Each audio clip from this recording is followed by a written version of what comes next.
If you have a significant amount of cash sitting on the sidelines right now, and it has been there a long time, I want to ask you one question. What is it actually there for? Not what you would say if someone asked, but what have you genuinely decided with a real timeline and a real plan attached? There's a version of holding cash that really is disciplined, intentional, and exactly right for your situation. But there's also a version that is costing you real money every single month while still feeling responsible. Most people can't tell which version they are in without really doing some math. The three reasons I hear most often are: the money's earmarked for a large purchase, it is being held as dry powder to buy the market dip, or the yield feels really good and there's no clear reason to move it out of a money market. And every one of those reasons really does have a lot of logic behind it, but every one of them also has a version where it really turns into the wrong call. Take the large purchase. Had a couple come in recently setting some money aside for a lake property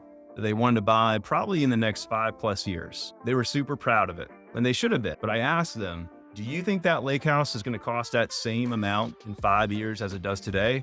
Probably not.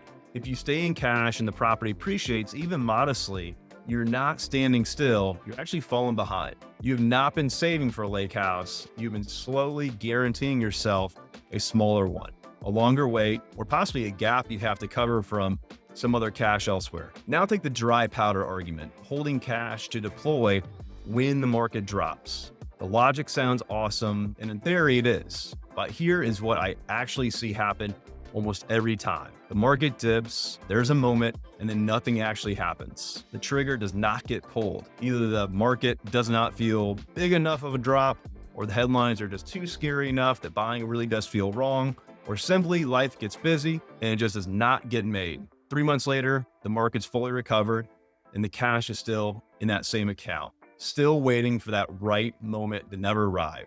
Really, it's market timing. Saying you'll buy when the market goes down is not a strategy. It's a statement of intent that seldom converts into a transaction unless the plan was built before the downturn happened, with a specific trigger, a clear target, and a game plan for that execution. In the moment, fear almost always beats discipline. Then there's the yield question. Why do anything beyond a guaranteed 3.75%? Here are the actual numbers. Let's put the facts on trial. If you are in the 34% federal tax bracket, a very normal bracket for the high earners, that 375 becomes 275 after taxes, and also inflation is right around the corner at 3%. So in terms of real purchasing power, the actual value of what your dollars can buy, you're losing ground while your account statement shows a bigger number. A cheeseburger that cost $8 10 years ago costs $13 today. That is not an anomaly. That is the baseline reality of what inflation does to purchasing power over time. And your cash is sitting right there in the middle of it. I call this losing money slowly and safely, because that is exactly what it is. It's a gradual erosion, not a sudden drop. You do not feel it the way you would feel a bad quarter in your portfolio.